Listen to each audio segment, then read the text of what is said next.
할렐루야. 오늘은 간절함이 낳는 위대한 역사라, 이러한 주제로 함께 좀 말씀을 나누고자 합니다.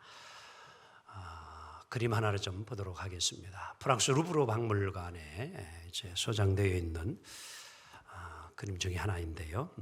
메두사호의 뗏목이라 하는 이런 이제 제목입니다. 그 데오도로 제리코라고 하는 이제 작가가 그린 그림인데요. 이 그림을 그리게 된 이유가 사연이 좀 있습니다. 이제 1816년 이 프랑스의 배 이름이 메두사라는 이런 배인데요.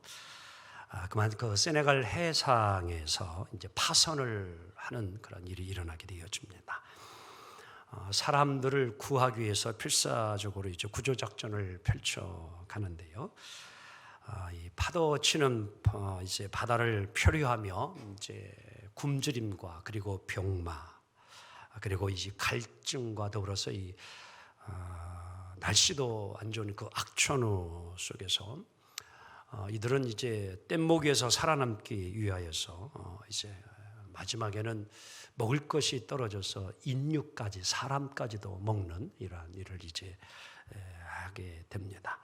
이제 결국에는 이제 선원과 승객 149명 중 이제 마지막 15명만이 이제 살아남게 됩니다.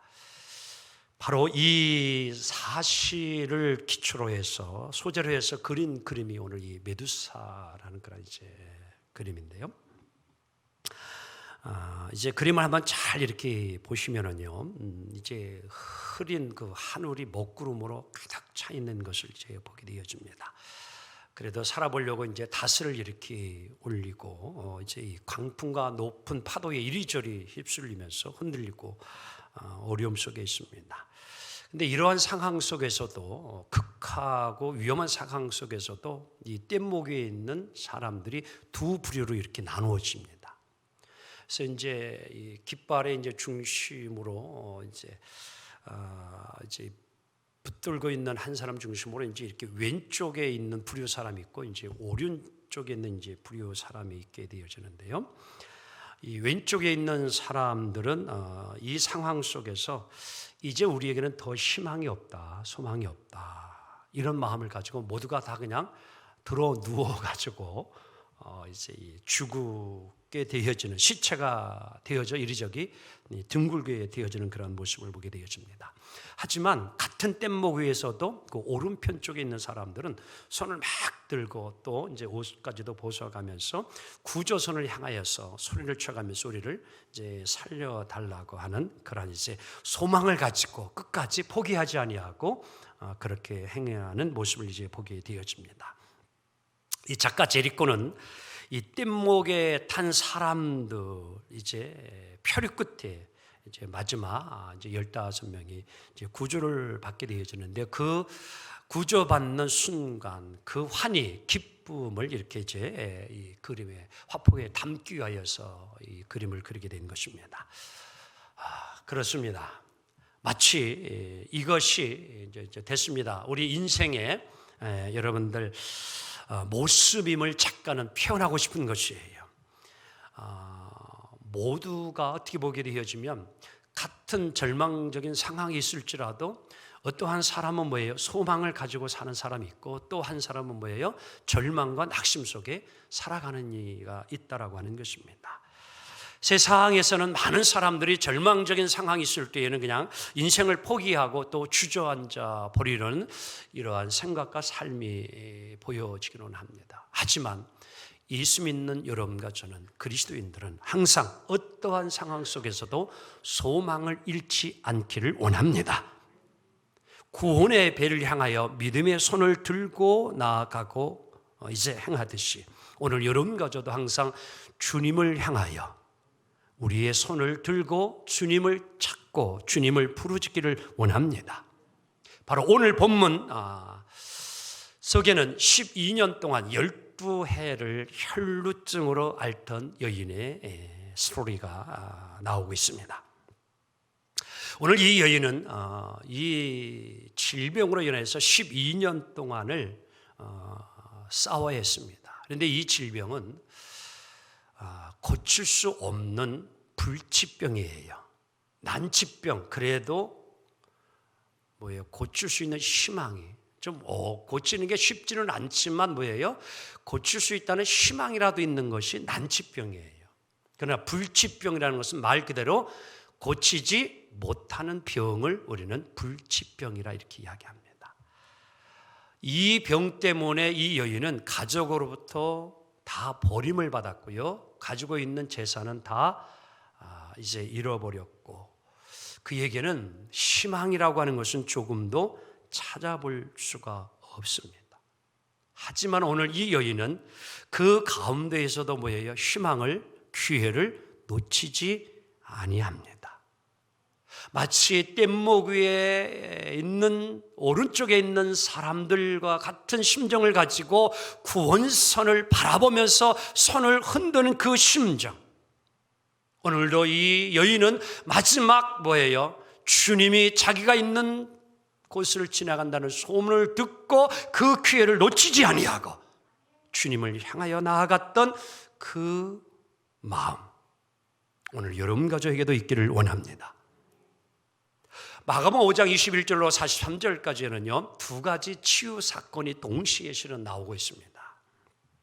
하나는 회당장 야이로의 딸을 살려내는 하나의 사건이 있고요, 또 하나는 오늘 혈루증을 앓고 있는 여인에 대한 이야기입니다. 근데 오늘 읽은 본문은 두 번째 치유 사건, 혈루증을 12년 동안 앓고 있던 여인에 대한 치유의 사건인데요, 이 일이 이루어진 것은 회당장이 이제 자신의 딸을 좀 고쳐달라고 예수님 앞에 와서 부탁을 한 거예요. 그래서 예수님이 그 말을 청을 듣고서 딸이 있는 집으로 가는 도중에 바로 이 12년을 혈루증을 앓던 여인이 예수님이 지나간다는 소문을 듣고 놓치지 않고 예수님께 와서 자신의 그런 간절함을 표현하고 주님의 옷자락을 붙잡았을 때에 놀라운 치유와 구원의 역사가 일어난 줄 믿습니다. 오늘 여기서 이 여인은 얼마나 여러분들 어려운 형편에 처해 있는지를 보게 되어지는데요. 자, 25절과 26절을 함께 읽도록 합니다. 시작. 12해를 혈루증으로 알아온 한 여자가 있어 많은 의사에게 많은 괴로움을 받았고 가진 것도 다 허비하였으되 아무 효험이 없고 도리어 더 중하여던 자에. 이 두 절 속에 이 여인의 아픔이, 고통이 어느 정도인가를 우리가 짐작할 수 있어요. 혈루증이라고 하는 것은 이제 성서학자들은 이제 이것을 부인병이라 이렇게 이야기합니다. 남자에게는 이제 오지 않는, 특별히 이 여자들은 이 자궁으로 인하여서 많이 여러분들 고통을 느끼잖아요. 그래서 학자들은 이게 자궁암이 아니었는가, 아니면 이제 성병이 아니었는가 이렇게 봅니다. 그래서 이 자궁의 혹, 이것이 이제 암이 되어 가지고 이제 계속 피가 흘러 나와야 되는 이 고통이에요. 이렇게 냄새도 있게 되어지고 참 힘든 이런 상황이죠. 그래서 이 병을 고치기 위하여서 이 여인은 그 당시에 실은 아마 재산을 가진 여자가 틀림이 없습니다. 왜냐하면 의사를 찾아갔다라고 하는 것은 여러분 재산이 없이는 결코 그 당시에는 의사를 찾아갈 수 없는 겁니다. 재산이 어느 정도 있는 거였어요. 그리고 많은 의사를 찾아갔다고 이야기하잖아요. 한 의사가 아닙니다. 이 병원이 아니면 또 다른 병원, 정말 자기가 앓고 있는 그 질병을 잘 고친다는 병원만 있으면 다 찾아다닌 거예요. 다 의사를 만난 거예요. 근데 여러분, 조금이라도 차도가 있고 나아지면 얼마나 좋겠습니까? 희망. 그런데 오늘 말씀에 더 모아야던 차에 가면 갈수록 이제 더 질병이 심하여져서 이제는 거의 죽음의 측면까지 이르게 되지 않았을까? 중하여던 차에다, 이런 얘기예요. 도저히 고칠 수 없습니다. 이 여인은 이제 그런 의사를 통하여서도 질병을 고치기를 원하였지만도 민간요법을 여러분도 썼다라고 학자들은 또 보고 있는 겁니다.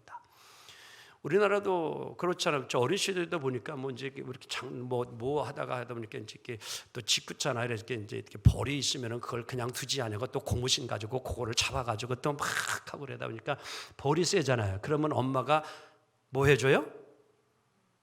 안 해보셨어요? 뭐 발라줘? 된장 발라주더라고. 효험이 있는지 없는지는 모르겠지만 여러분 이렇게 우리가 얼굴에 멍이 들어 그러면 뭐 갖다가 또 이래요? 어떻게 잘하시네? 한 번씩 다 해보셨나?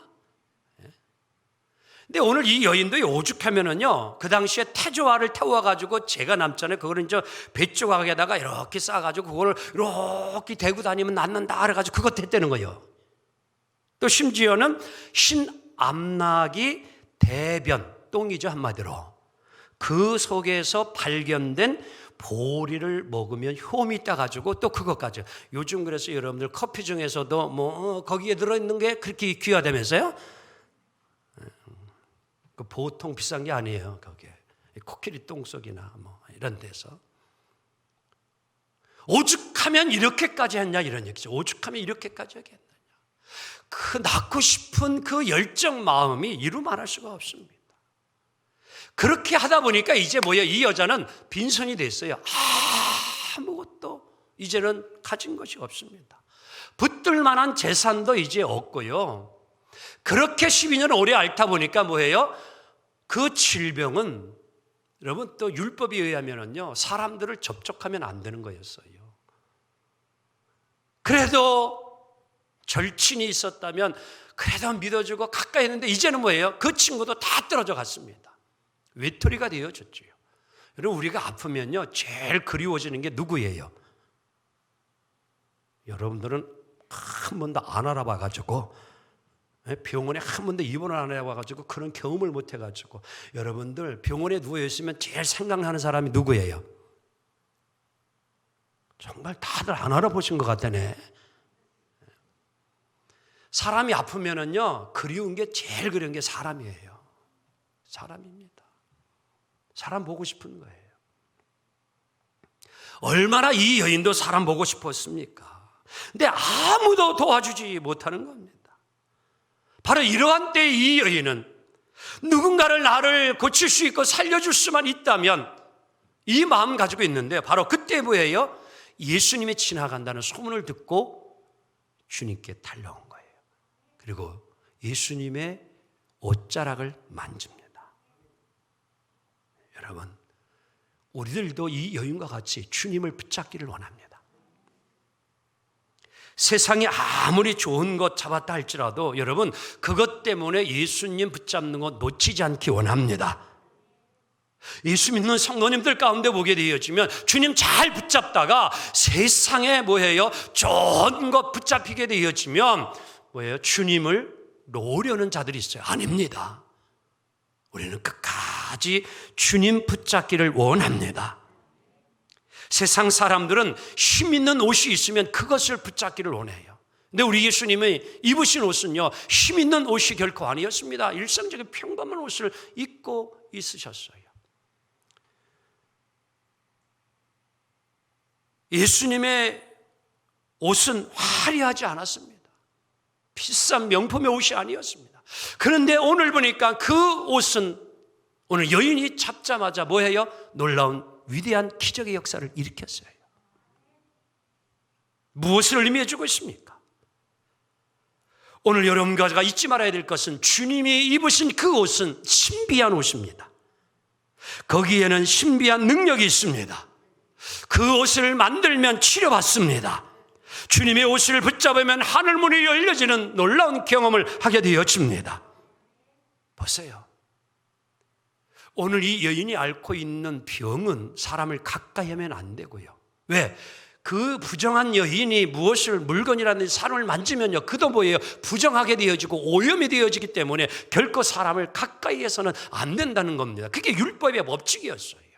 근데 오늘 이 여인은 부정한 여인인데도 오늘 뭐예요? 예수님의 옷자락을 만져. 그러면 뭐예요? 예수님이 부정해야 되잖아요. 예수님이 오염이 져야 되잖아요. 예수님이 더러워져야 되잖아요. 그런데 놀랍잖아요. 예수님의 옷자락을 만진 부정한 여인이 깨끗하게 됨을 믿습니다. 이게 오늘 예수님의 옷자락의 능력이에요. 여기에 복음의 신비가 있고 능력이 있음을 믿기를 원합니다. 그래서 우리는 찬송가 254장 1절 이렇게 찬양 부르지요. 내 주의 보혈을 정하고 정하다 내 죄를 정케 하신 주 날 오라 하신다. 다 같이 찬양합시다. 내가 주께로 지금과 오니 십자가의 보혈로 날 씻어 주소서. 아멘. 오늘도 주님께 나와 주님을 붙잡는 자마다 깨끗함을 얻는 은혜가 있을 줄 믿습니다. 여러분, 교회는 주님의 옷자락이에요.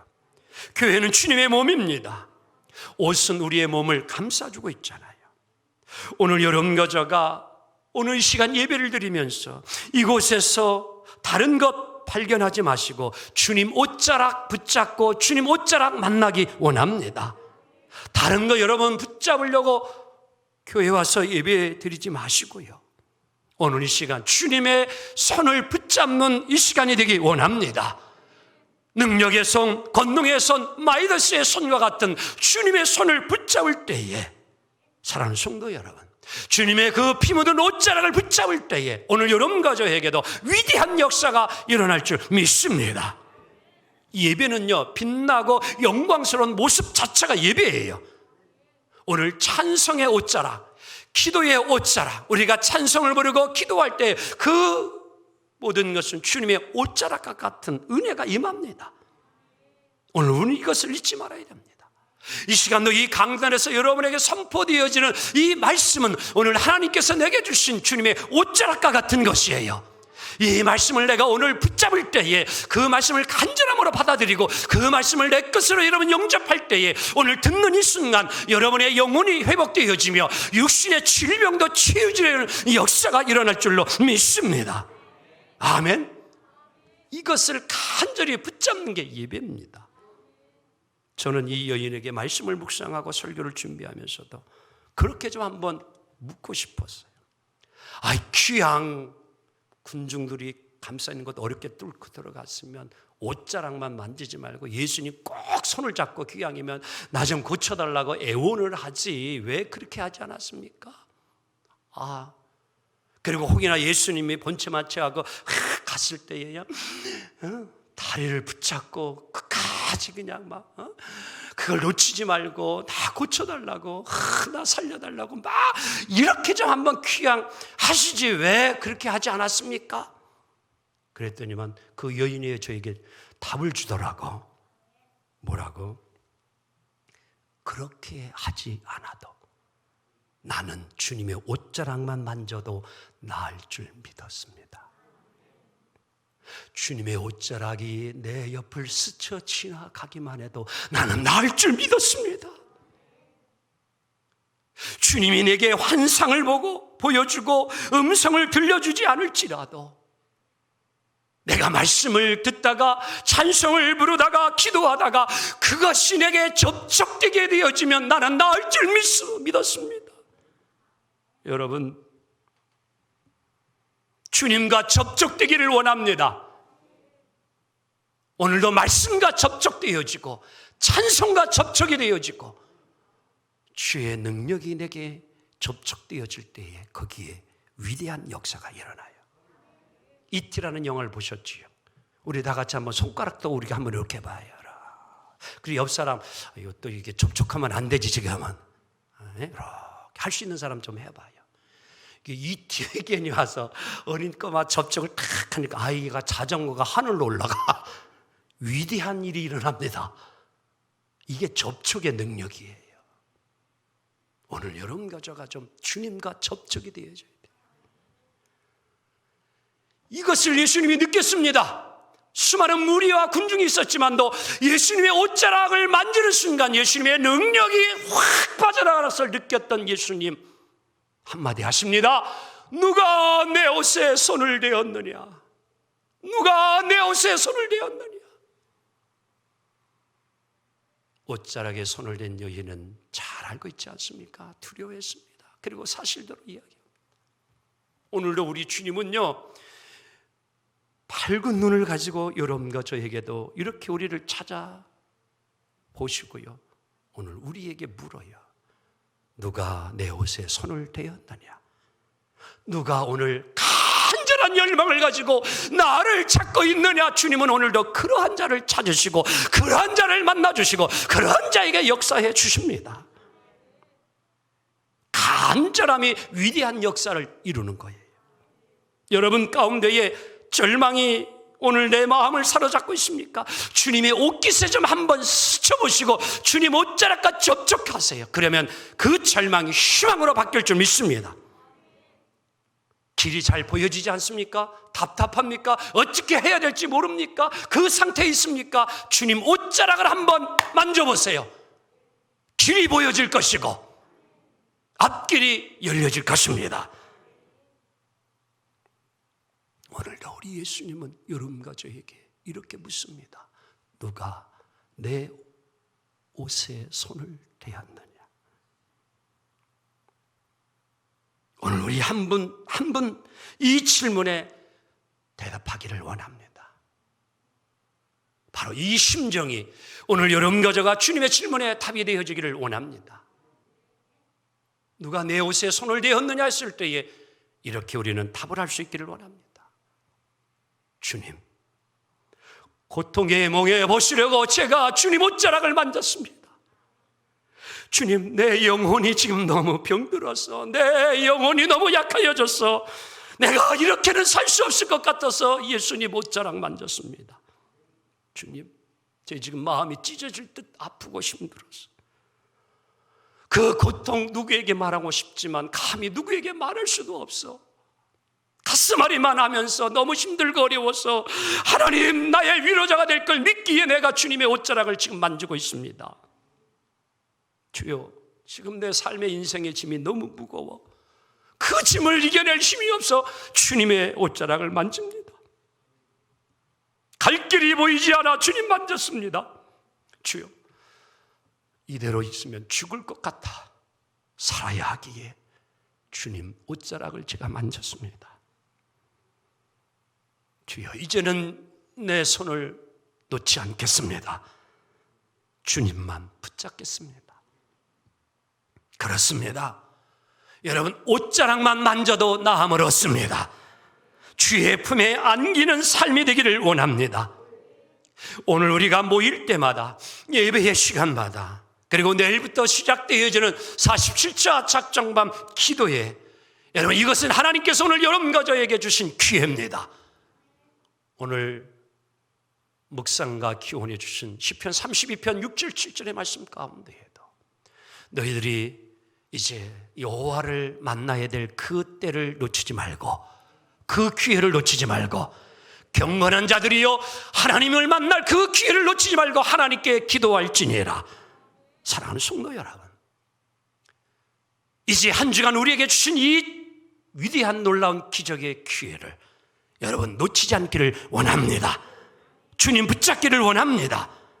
주님 그냥 지나갈 수도 있습니다. 그러나 주님을 놓치지 않고 열망과 갈망을 가지고 참여하고 열심히 주님의 옷자락이라도 붙잡으면 낫겠다는 희망을 가진 자들은 이번 기도를 통하여 놀라운 위대한 역사를 반드시 체험하리라 확신합니다. 마지막 34절을 보도록 합니다. 시작. 예수께서 이르시되 딸아, 내 믿음이 너를 구원하였으니 평안히 가라. 내 병에서 놓여 건강할지어다. 아멘. 오늘 이 여인은요, 가족으로부터, 모든 친구로부터 다 소외를 당하고요, 다 버림받았어요. 병만 나으면 가족의 품으로 돌아갈 수 있는 희망이라고 있었지만도 그것도 전혀 없는 것이었습니다. 다시는 가족의 품으로 돌아갈 수 없습니다. 오늘 이 마가복음 기자는 이 본문에 나오는 여인을 계속해서 여자라고만 소개합니다. 다 같이 한번 이 여자, 이 여자, 이 여자. 여러분 무슨 느낌이 들어요? 이번에는 옆 사람 보면서 그냥 다 딸이라 생각하고 딸아 그래 봐자, 아들아 그래. 느낌이 전혀 다르지요? 이 여자야 하는 말과 딸아. 제 핸드폰에 제 딸의 이름을 이쁜 딸 그렇게 해놨어요. 아들은 사랑하는 아들 그렇게 해놓고, 제 집사람은 꿈에도 보고 싶은 사람. 이걸 바꿔야 될지 말아야 될지.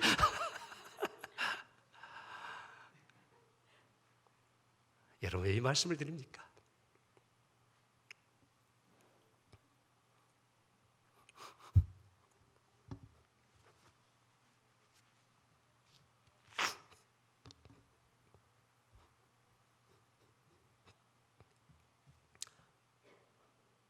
가족,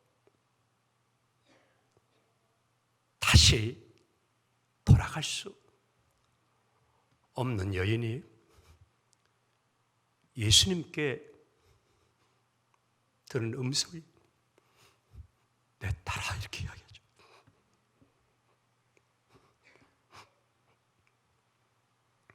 부정한 여인으로, 낯선 여인으로 다시는 돌아갈 수 없었던 이 여인, 예수님은 가족으로 여겨줘요. 내 딸아, 내 딸아. 초대교회 문헌을 보면은요, 이 여인을 역사학자 유세비우스는 베로니카라고 소개를 합니다. 예수님께서 이제 십자가 골고다의 언덕길을 올라갈 때에, 우리가 뭐 영화를 봐서 잘 알고 있지만 막 피 범벅이 되어지잖아요. 땀방울과 핏방울. 모두가 그 길에 감히 나서지 못합니다. 피 범벅이 되어지는 예수님. 아무도 나서질 않아요. 그런데 그때에 한 여인이 예수님에게 다가와서 자신의 손수건을 가지고 예수님의 그 핏방울, 땀방울을 싹 씻어줍니다. 그런데 놀라운 사실이 바로 그 손수건에 예수님의 얼굴의 흔적이 새겨졌다는 이러한 이야기가 있습니다. 아무도 나서지 않는 그때에 오늘 이 베로니카라고 하는 오늘 이 혈류증을 앓고 있는 여인은 정말로 가족이기 때문에 그렇게 예수님의 그러한 핏방울과 땀방울을 씻어 주었다는 이야기죠. 사랑하는 성도 여러분, 가족이 아니고서 어떻게 이 용기를 낼 수 있습니까? 이제 말씀 결론 내립니다. 오늘 주님은 말씀합니다. 딸아, 내 믿음이 너를 구원하였으니 평안히 가라. 그리고 건강할지어다. 오늘 이 여인은 건강이 회복되어지고 그는 구원까지 받는 위대한 역사가 이루어짐을 믿습니다. 원문을 보게 되어지면 오늘 우리 예수님은 이 여인을 향하여 이제부터 미래를 바라보며 평안한 삶을 이루어가라고, 평안을 향하여, 축복을 향하여, 승리를 향하여 너의 인생을 새롭게 살아가라고 우리 주님은 오늘 이렇게 말씀하고 명령한 것입니다. 그렇습니다. 오늘 이 시간 여러분과저도 우리에게 주어진 이 손으로 주님의 옷을 만지기 원합니다. 아니, 주님의 손 안에 품어지는 축복이 있기를 원합니다. 그리고 여러분의 나아가는 길이 평안한 길, 건강한 삶, 이 일이 오늘 우리 가운데 늘 이루어지기를 예수 이름으로 간절히 축원합니다. 기도합니다. 주님 감사합니다.